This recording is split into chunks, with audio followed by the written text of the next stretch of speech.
本嘅明石海峽大橋係全球最長嘅吊橋。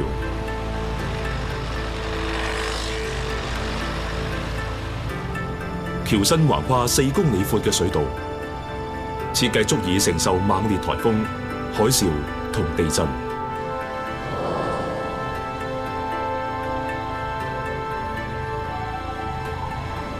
呢條橋係橋樑工程嘅巔峰之作。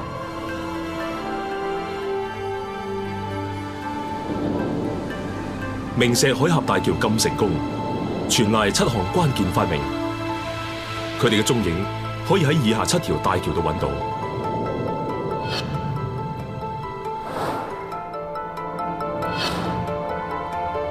節目入面介紹嘅橋樑，都奠基於一項重大嘅科技革新，讓工程師可以跨越一個比一個闊嘅深溝峽谷。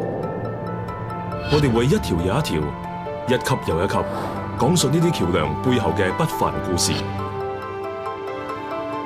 亦會介紹令橋樑越嚟越長嘅發明。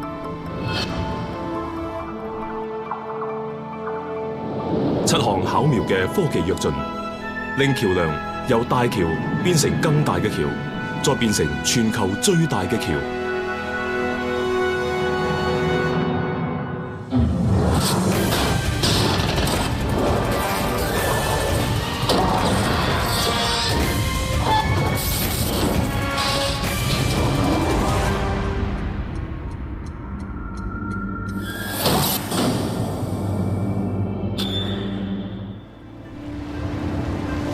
日本嘅明石海峽係世上數一數二嘅繁忙水道。明石海峽連接日本本州嘅神戶同幾個日本人口最稠密嘅離島。為咗起一條夠長又夠穩固嘅橋橫跨呢個海峽，日本人將造橋技術推向極致。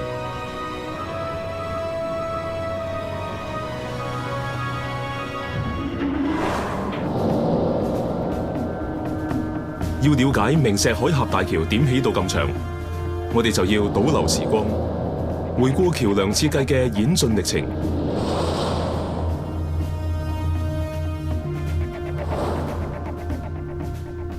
旅程起點係18世紀嘅英格蘭，我哋會由一條只有30米長，但係用咗神奇新物料起嘅橋開始。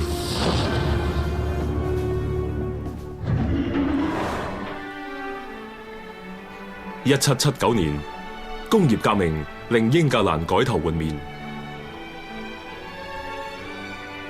但係喺鄉郊什羅普郡呢度，一條河就令革命進程止步。好難相信咁平靜嘅河谷，竟然曾經係英國嘅工業化重地。工業家位處呢邊，而佢哋需要嘅大量原材料就喺嗰邊。分隔其中嘅就係又深又急嘅塞文河。人同貨物嘅流量急劇膨脹，單靠渡輪難以應付。答案只有起橋，但係並唔係咁易。塞文河只有30米闊，但係對當時造橋嘅人嚟講，就係臨界距離。傳統嘅跨河方法就係靠一個石拱，呢個方法自古羅馬已經沿用。不過30米對石拱橋而言，剛好係個極限。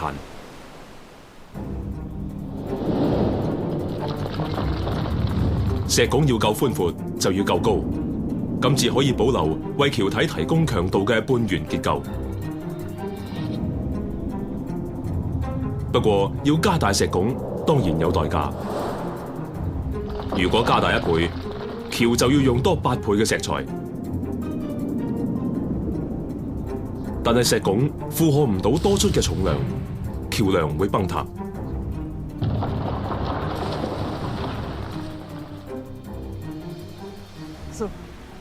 點先至起到更大更好嘅橋呢？一個方法係揾全新建材，佢要有石材咁堅硬，負重力又要同石材一樣，但係本身又要輕巧好多，同埋易於加工。當時一種用於製造廚具嘅物料，好有潛質成為新嘅橋樑建材。生產方法係將鐵礦加熱，將佢變成液體。將白熱嘅熔融金屬倒入注模，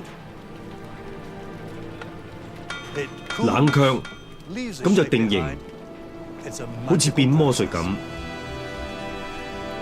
製成品就係一種叫鑄鐵嘅神奇材料。不過當時嘅鑄鐵仲未適宜用嚟建造橋樑，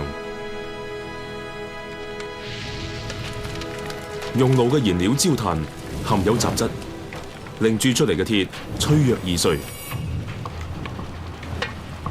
後來一間喺十羅普郡嘅鑄鐵廠，有工人發現當地出產嘅焦炭極其純正。用呢啲焦炭生產嘅鐵，強韌之餘用途又廣。你可以用嚟做機器，乜都得，用嚟做蒸汽引擎，甚至做橋。呢間鑄鐵廠就係用呢個賣點去宣傳推廣自己出產嘅高級鑄鐵。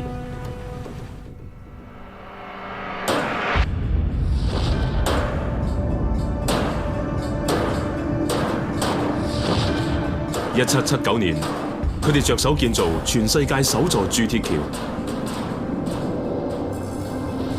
呢條橋由1700件預製鐵組件裝嵌而成，5層半圓形嘅肋拱組成鐵橋30米長嘅中拱。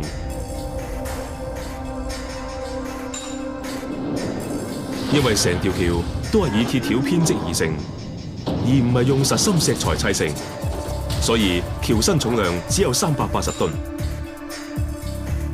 建成後命名為鐵橋。不過奇怪嘅係，驟眼睇竟然有啲似木橋。橋嘅結構真係好神奇，不過結構本質其實又相當簡單。睇下呢度，你會認得，咁係溝尾接榫，呢種係一般喺細木工常見嘅接榫方式。換言之，佢係一件大型嘅木工，只不過係用咗鐵代替木材，但係又行得通，而且好成功。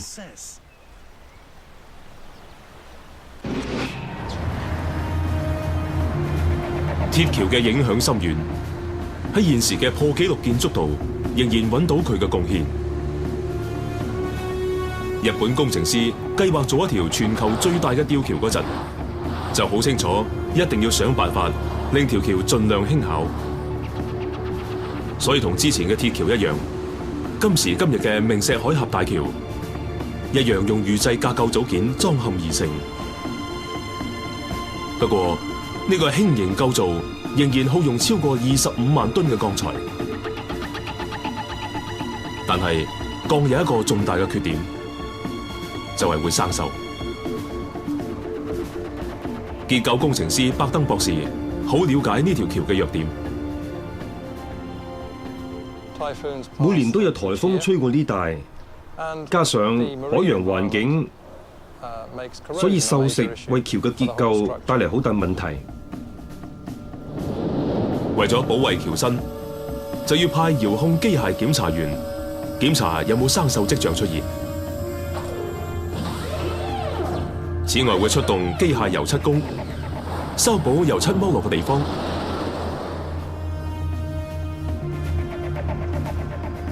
橋下面吊住3個龍門架吊船，等普通工人喺橋底做維修保養嗰陣，亦唔會阻礙橋面嘅交通往來。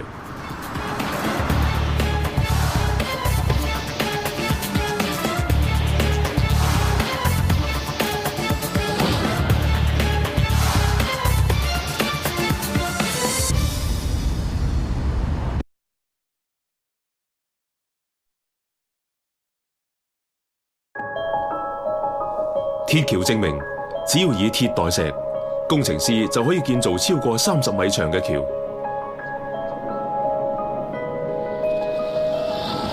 不過，要橫跨177米嘅梅內海峽，依然需要天才嘅靈感，同佢向古代偷師嘅妙計。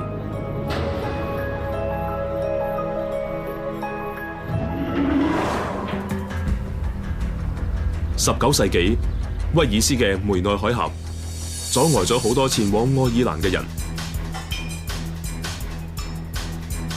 奉命起橋跨過呢段危險水道嘅工程師就係特爾福德，一位62歲先至自學成才嘅蘇格蘭人。特爾福德去到梅內嘅時候已經好出名，佢備受推崇，係英國數一數二嘅土木工程師，身負重任，要改善英國同愛爾蘭之間嘅主要馬車道。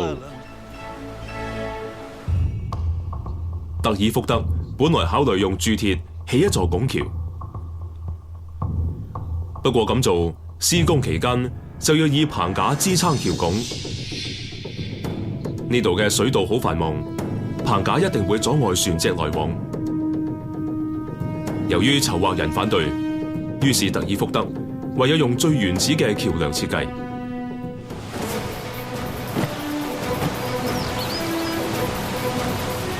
過河嘅索橋自古已經有，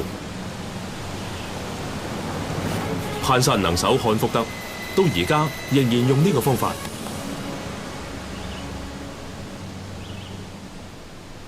無論係邊種橋，最緊要嘅都係橋嘅固定點，所以我哋就固定喺棵樹嗰度，冇咗佢嘅話，成條橋就會冧。跟住拉緊條繩，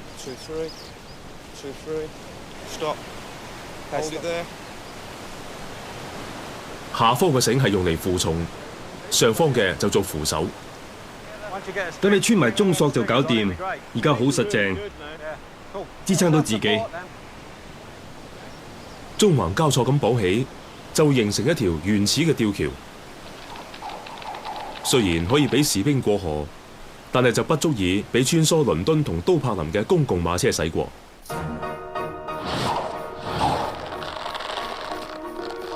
喺鋪有木板嘅橋面上往來就會比較方便。雖然鐵索可以承受較大嘅負荷，不過橋面始終會下墜。要起一條真正嘅現代吊橋，工程師一定要諗辦法拉平下墜嘅橋面。辦法就係用石塔撐起條橋，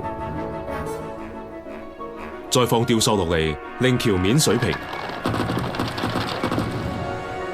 特爾福德呢個設計令吊橋足以橫越梅內海峽。不過仲有一個難題，就係點樣固定兩頭嘅鐵索。如果你拉條鐵索，佢好易會鬆，除非固定得好好，呢個就係難題。特爾福德要諗辦法固定鐵索，佢唔可以綁喺樹就算，而係要固定喺海峽兩岸嘅岩層深處。所以工人要爆開岩層，開鑿出一條18米長嘅隧道。喺隧道盡頭，佢哋裝上堅固鐵架，將鐵索嘅末梢穿過隧道，再用3米長嘅羅山鑲喺鐵架。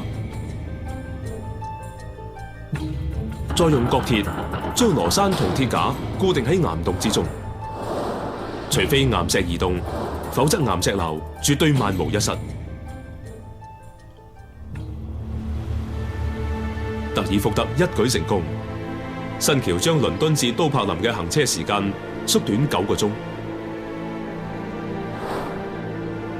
佢發明嘅錨定法，將177米長嘅橋面固定，維持超過180年。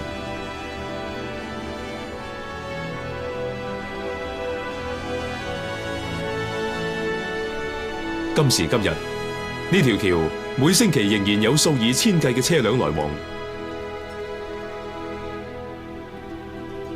呢條最先面世嘅大型現代吊橋，更一直影響後世。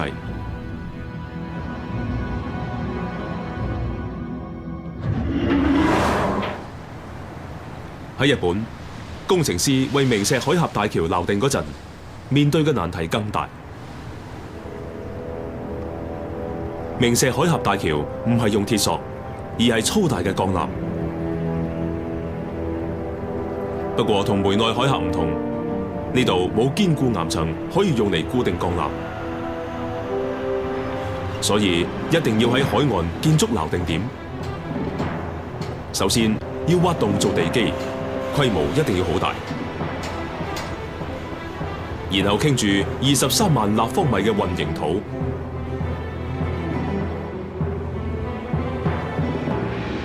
跟住再放一批巨型金屬架落去。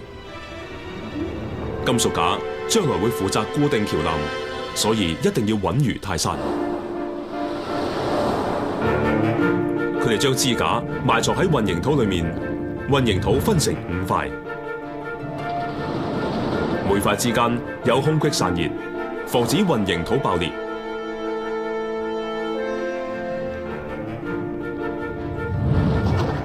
凝固之後，再填滿空隙，形成實心混凝土塊，高度超過50米。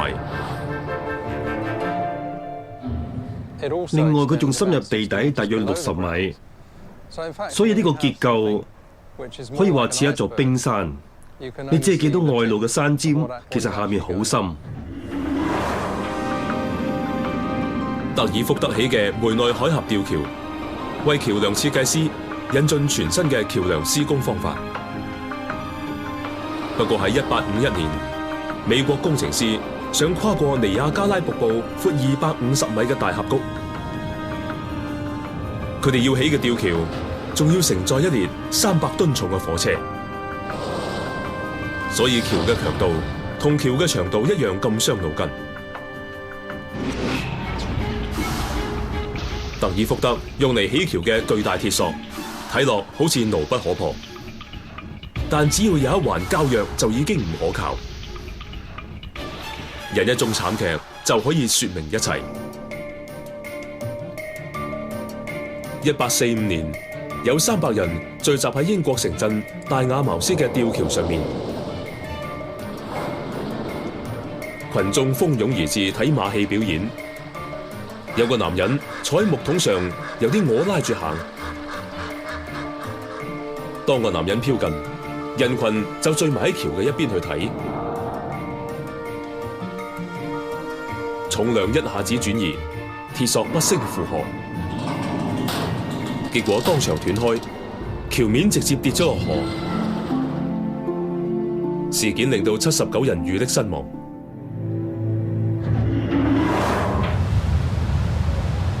6年後，負責起橋跨越尼亞加拉峽谷嘅工程師，佢哋需要一種比鐵索更堅固嘅材料嚟支撐橋面，尤其喺呢條橋需要額外承載火車嘅重量。佢哋知道令鐵更堅韌嘅方法，就係將佢拉長，成為幼細嘅鐵絲。將物料拉長，拉成纖維或者幼絲，就會將內部嘅成分對齊排列。想知道實際情況係點，可以用棉花做例子。如果我就咁拉開個棉花球，就睇得出佢強度好低。但係如果我喺生產過程之中可以對齊啲棉花纖維嘅話，咁呢個棉花就會變成一條棉線，咁強度就可以高出好多。要知道到底強咗幾多？姆伊齊克博士於是將一條金屬棒拉到斷裂，跟住用一條一樣粗幼但用金屬絲捆成嘅纜索嚟做比較。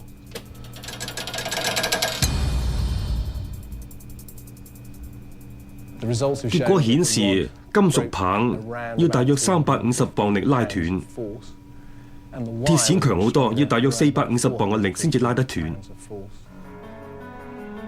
尼亞加拉橋嘅工程師計算出，以超過3500條鐵絲捆成嘅鐵纜，就應該夠力支撐條橋同火車。不過咁大條鐵纜有900噸重，工人冇可能抬得起送過對岸。解決嘅辦法就係分開兩條咁拉過對岸。工程師將鐵絲穿入滑輪，再拉過峽谷。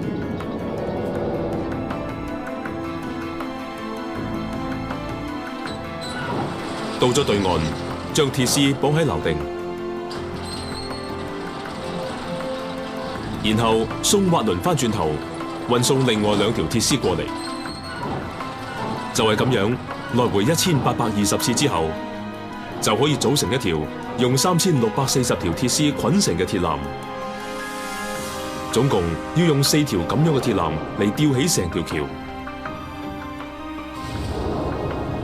1855年，尼亞加拉橋啟用，第一班由美國去加拿大嘅列車喺橋上駛過。雖然而家條橋已經被取代，但係用纜索吊起橋面嘅做法就沿用不衰。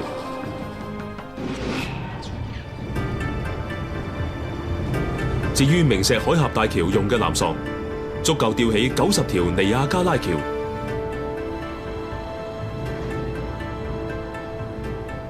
我而家企喺一段明石大橋用嘅纜索隔離，纜索直徑超過1米，你都見到係由幾千條幼細鋼絲所組成嘅。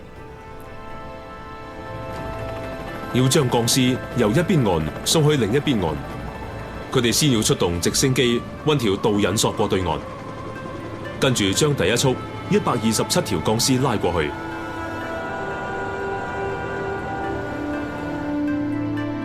佢哋穿梭往來，將290束鋼絲由一邊岸拉到另一邊，直至足夠結成一條粗大鋼纜為止。每條纜重大約25000噸，裡面嘅鋼絲足夠圍繞地球7次。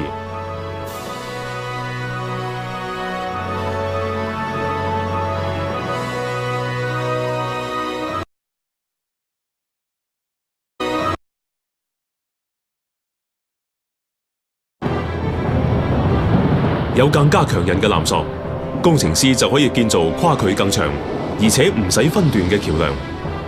不過遇上水道太闊跨唔過，就要喺水中央做沉落河床嘅橋塔。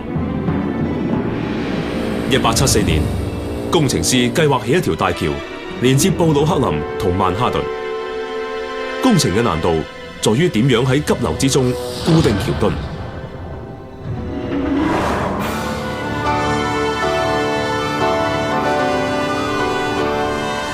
19世紀嘅紐約係美國其中一個發展最快嘅城市，不過佢嘅發展一直局限喺一個島上面。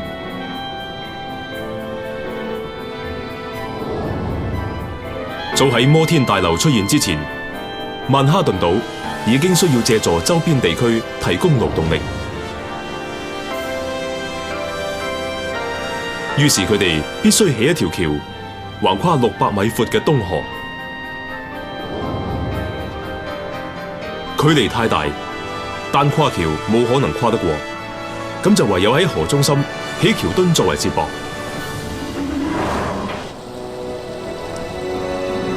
呢段近曼哈頓嘅河面水流好急，水深更加超過9米。河床嘅岩層上堆積咗一層層淤泥同污物，以鬆軟污泥為地基，橋塔唔會穩固。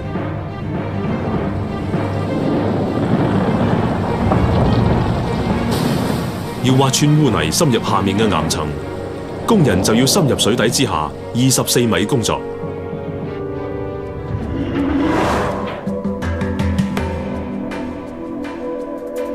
工程師諗到解決辦法，就係靠沉箱。沉箱其實係一個反轉嘅大箱，當時以木板砌成。個箱設計到可以放喺河床，為125人提供工作空間。牆身會向下收窄，形成鋒利嘅邊，輕易切開污泥。佢哋喺陸地建造沉箱，再用強力拖船將佢拖到河中心。工程師再用數以噸計嘅花崗岩塊壓重，將沉箱沉落河底。不過工人仲未可以入去，因為唔只要先抽走裏面嘅水，仲要防止河水湧翻入去。聽下工程師斯洛斯察卡點講。呢個係個好簡單嘅沉箱模型。假設佢浮到河中心，喺橋塔嘅選址，等沉箱沉落河底之後，佢裏面會充滿河水，所以要裝氣壓系統，當中有氣泵，氣泵將啲氣打入沉箱，空氣泵入去，你會見到啲水由底部逼出嚟，逼晒所有河水出嚟之後，工人就可以進入沉箱，開始向下挖掘。13個巨型壓縮機將空氣泵入沉箱，防止河水入侵。工人雖然可以呼吸，不過工作環境就唔係咁好。喺沉箱裏面工作係好可怕嘅經歷，裏面任何時候都好熱好潮濕，做嘢又辛苦，總之身水身汗，而且仲好悶。最可怕嘅係佢哋要一邊工作一邊擔心遇溺，就此葬身沉箱。沉箱裏面嘅氣壓要不斷提高，至可以防止河水穿牆而入。跟住個問題係點送工人進出沉箱。如果打開閘門，沉箱就唔再密封，空氣流出，河水就會湧入，溺斃工人。為咗解決呢個問題，工程師要喺沉箱度裝氣閘。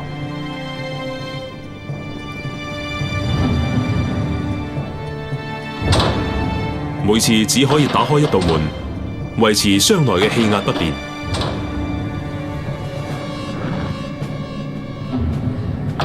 等工人入咗氣閘，就會用新鮮空氣嚟取代壓縮空氣，然後工人就可以經頂部閘門安全返回河面。等工人挖到落岩層，就開始用混凝土填滿每一個沉箱。啲沉箱就變成上面橋塔嘅地基。1883年5月24號，布魯克林橋落成。橋塔比當時紐約天際嘅大部分建築物仲要高。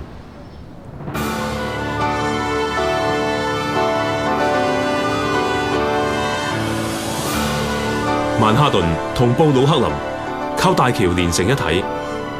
大都會同佢嘅勞動力亦連成一氣，合力建造出現代嘅紐約市。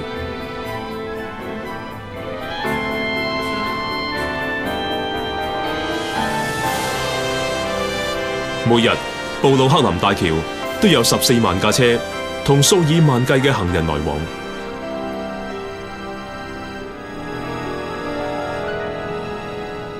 時至今日，布魯克林大橋仍然係一項工程傑作，重要程度喺100年之後依然不減。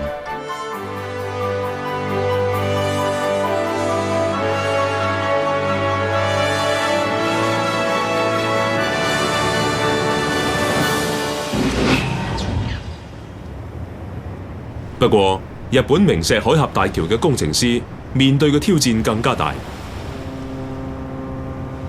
支撐呢條橋嘅橋塔，地基要打入比紐約東河更深嘅水底。地基位處於明石海峽水底60米嘅地方。而家科技進步，海床地基可以靠巨型嘅挖泥機挖出，唔需要再用工人去冒生命危險。不過，日本人仍然選用沉箱嚟建造橋塔地基。沉箱有70米高、80米闊，不過改用鋼嚟建造，而唔係當年嘅木材。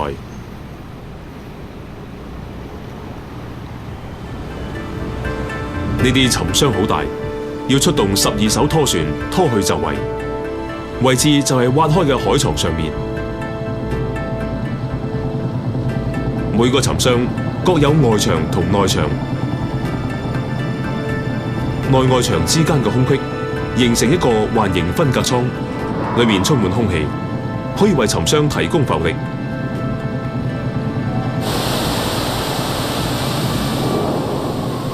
要將沉箱沉落去海床，工程師就要用海水注滿分隔艙。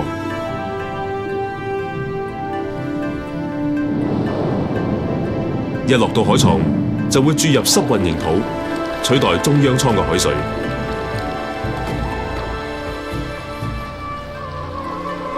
呢種特別嘅混凝土喺水底仍然有黏結力，最後，佢哋喺沉箱頂蓋上混凝土蓋，橋墩就此竣工，可以充當橋塔嘅底座。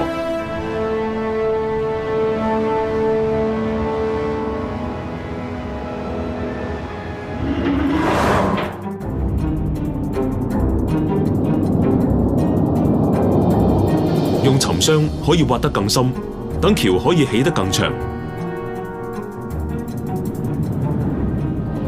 不過要橫跨金門海峽，將三藩市同鄰近嘅馬林縣連接起嚟，工程師就要諗辦法將橋塔起得更高。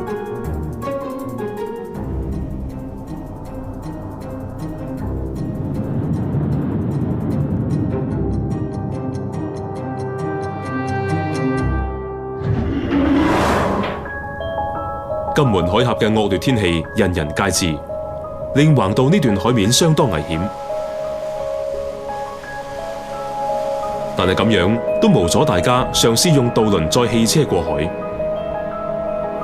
第一次世界大戰結束後10年，灣區嘅交通越嚟越頻繁，較以前增加7倍。單靠渡輪已經冇辦法應付，於是喺1933年，工程師就計劃起一條全球最長嘅吊橋。起任何吊橋，纜索都要下垂到一定嘅弧度，先至可以令力平衡得最好。要保持呢個形狀，就要拉長行車道，於是同時提高橋塔高度。由起一條比較短嘅吊橋，變成起一條比較長嘅橋塔，就要起高啲，要同橋嘅長度成正比。咁要起一條長1倍嘅橋，橋塔亦需要起高1倍左右。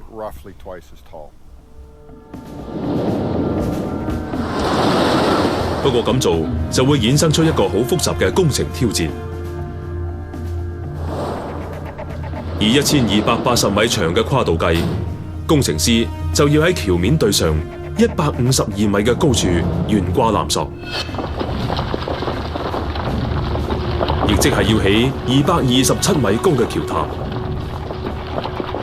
但係咁重嘅負荷就會令修長嘅石塔倒冧。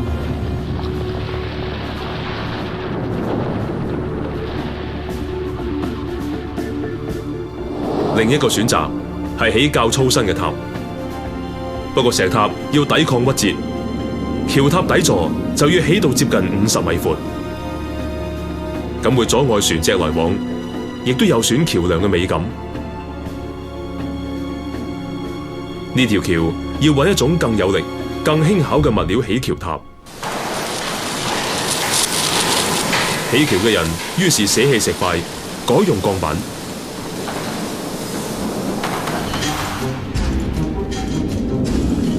4塊鋼板組成一個11米長嘅長筒，空心嘅建築組件既堅硬，又比實心鋼輕。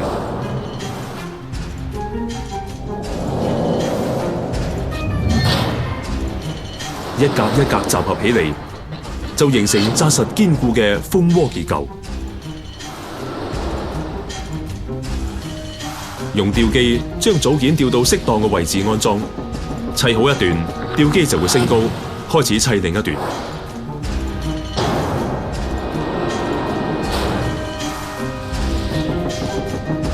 因為用咗空心長筒而唔係實心石塊，所以橋塔可以由頂到底都咁修長，而鋼板亦賦予橋塔彈性，唔會俾鋼纜墜到屈折。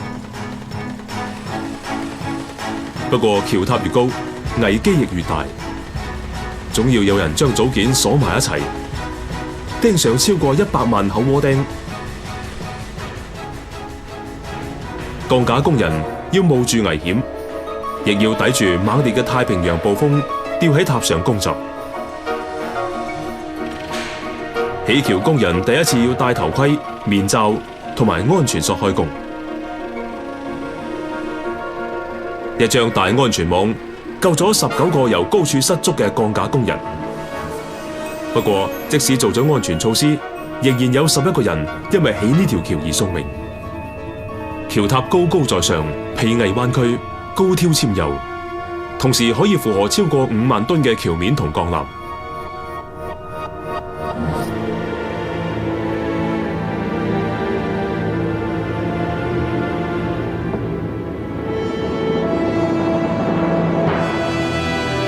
呢條橋係個明證，證明鋼有幾堅韌有力，證明用鋼橋就可以起得更加高。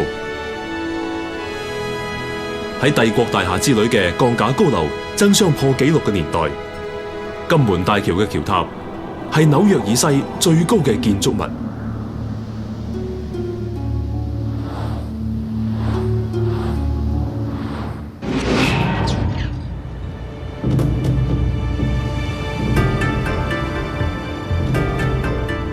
而現今最高嘅吊橋橋塔就係日本嘅明石海峽大橋，300米高，比金門大橋嘅橋塔仲要高70米。每一座由30段組成，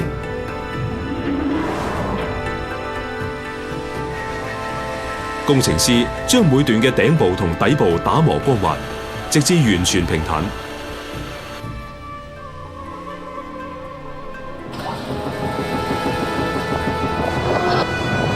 當吊機將一段一段疊高，形成100層高嘅橋塔嗰陣，橋塔至會完全垂直。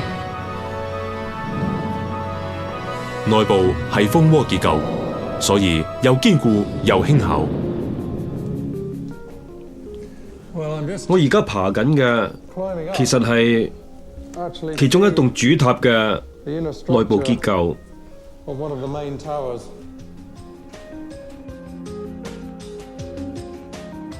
呢啲鋼架組件喺工場焊接嘅，你可以見到焊路喺呢度同呢度，仲有啲接口係用螺栓接合嘅。借助先進嘅機械焊接技術，加上150萬枚傳統螺栓，橋塔先至得以起得高，吊橋就可以跨越更遠嘅距離。但係橋面越長，扭動彎曲嘅機會亦都越高，所以橋面設計必須足以抵受一種破壞力特強嘅自然力量，就係強風。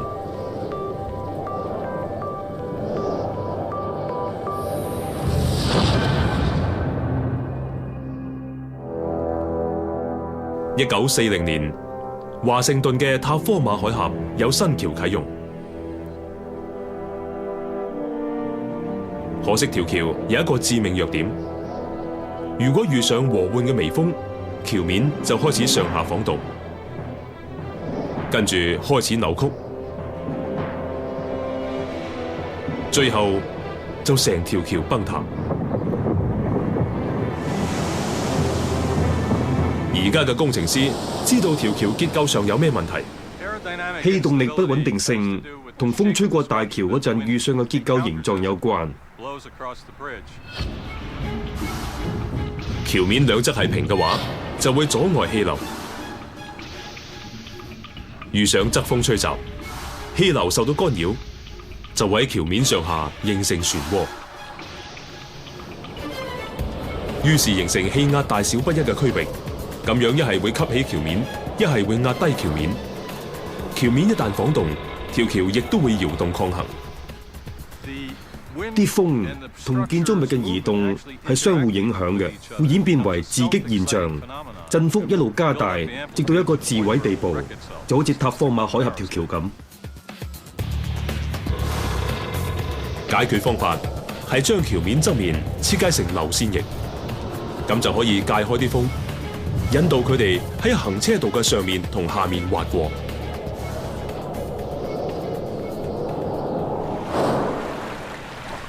1946年，工程師考慮用咁嘅設計，做一條更加長嘅新橋。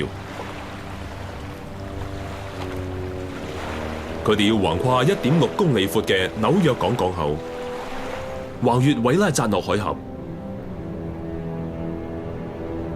佢哋預計往來嘅交通會好頻繁，所以條橋一定要容納12條行車線，分佈上下2層。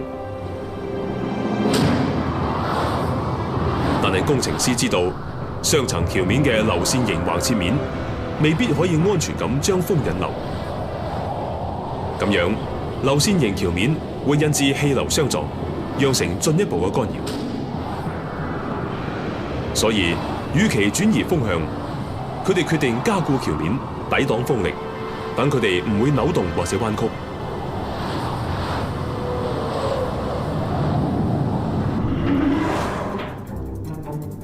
要抵擋風力，最有效率嘅方法就係用一個大箱包住橋面。不過，佢哋知道一個2公里長嘅鋼箱好重，令到橋嘅鋼纜難以負荷。於是佢哋用幼鋼枝砌成一個輕身嘅骨架結構，一共由75件組件接合，形成巨大嘅鋁空鋼骨架。等啲風通行無阻，掠過整個結構。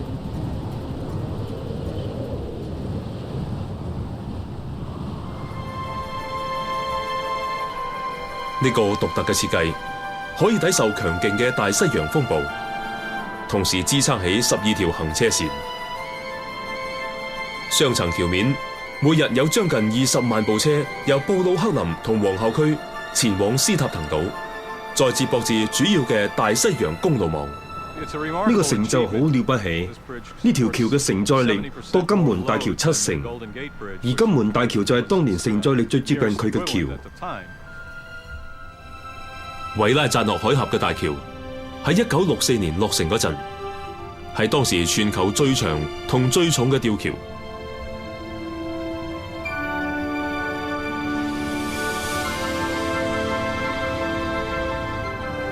呢條橋鎮守紐約港入口，矗立至今，係紐約市嘅地標建築物。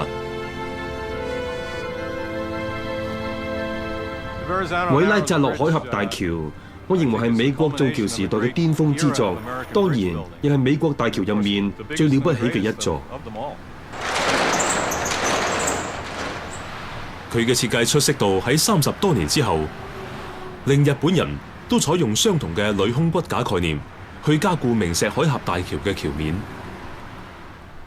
我企嘅呢個地方就係橋嘅加固梁架，你都見到佢主要係3角形設計，屬於鋼製骨架構造，同時佢又好輕，仲構成咗個雙狀結構，好難扭曲得到。不過明石海峽大橋仲有另一個難題要解決，由於佢正好位於惡名昭彰嘅颱風地帶，日本工程師必須確保呢條大橋可以抵受最惡劣嘅自然威力。佢哋建造咗世上最長嘅風洞，揾出條橋嘅設計局限。就算以1:100嘅比例，條橋嘅模型都有40米長。大風扇製造出相當於時速300公里嘅烈風，等工程師可以試驗同改良設計。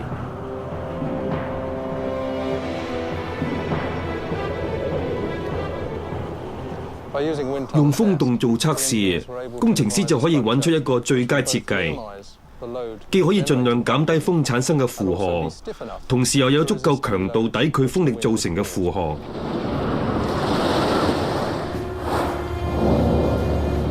風洞測試顯示，佢哋需要同時轉移氣流同加固結構。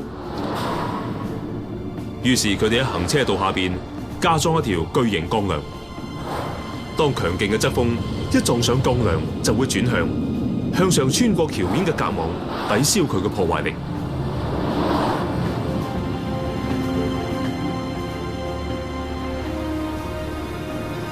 1900米長嘅鋼骨，配合加固橋面，就確保明石海峽大橋足以抵受時速高達300公里嘅颱風吹襲。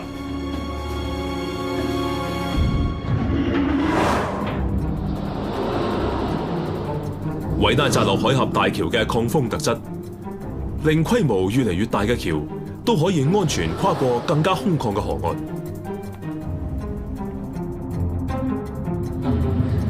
不過，要起一座世上最大嘅吊橋，工程師仲要克服一種威力足以動搖橋梁地基嘅自然力量。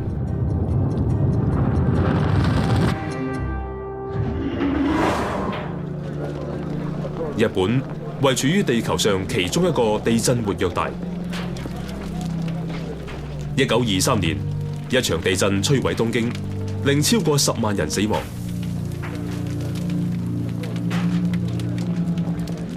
呢個國家每年都會發生數以百計嘅地震。由於地質不穩，工程師盡量都唔會選擇喺日本起一條全球最長嘅吊橋。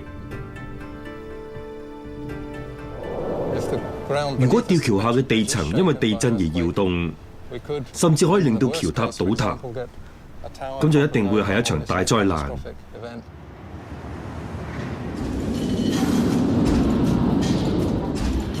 防地震嘅第一道防線就係橋塔本身。橋塔用鋼建造，具有彈性。遇上地震，鋼塔會隨地面移動，吸收震盪。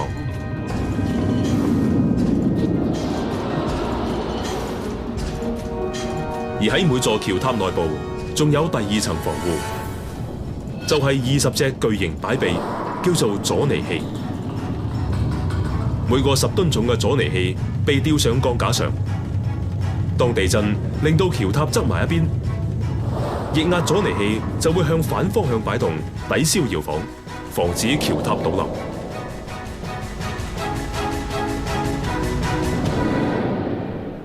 用呢兩個模型可以對比安裝咗阻尼器嘅影響。左邊嘅橋塔係冇阻尼器嘅正常橋塔，右邊嘅橋塔喺頂部裝咗阻尼器。當想知道每座塔嘅搖動幅度，睇後面嘅箭嘴就知道。由呢個模型測試就睇到，左邊冇阻尼器嘅橋塔，搖晃幅度比右邊有阻尼器嘅橋塔大。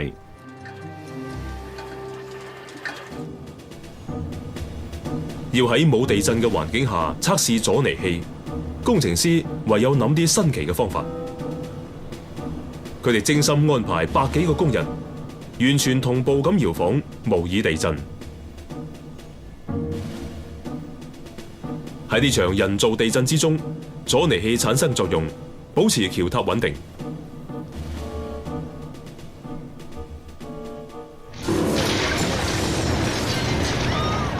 但係喺1995年1月17號，自然力量為呢項科技帶嚟真正嘅考驗。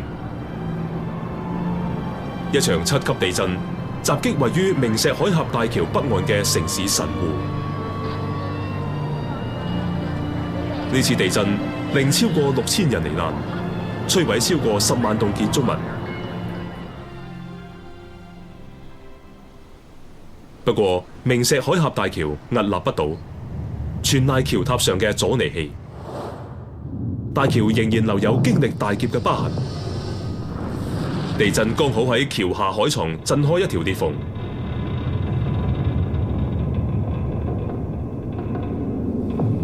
導致岸邊同橋塔嘅距離變遠，將條橋拉長1米以上。工程師必須加建橋面，填補呢段空隙，先可以令大橋接岸。呢場地震嘅結果，令全球最長嘅橋變得更加長。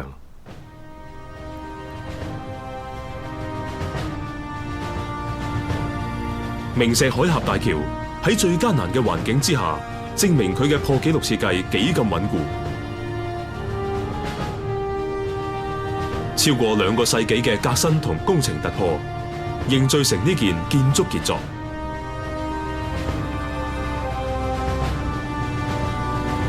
啟用10多年之後，呢條仍然係世界上最長最高嘅吊橋。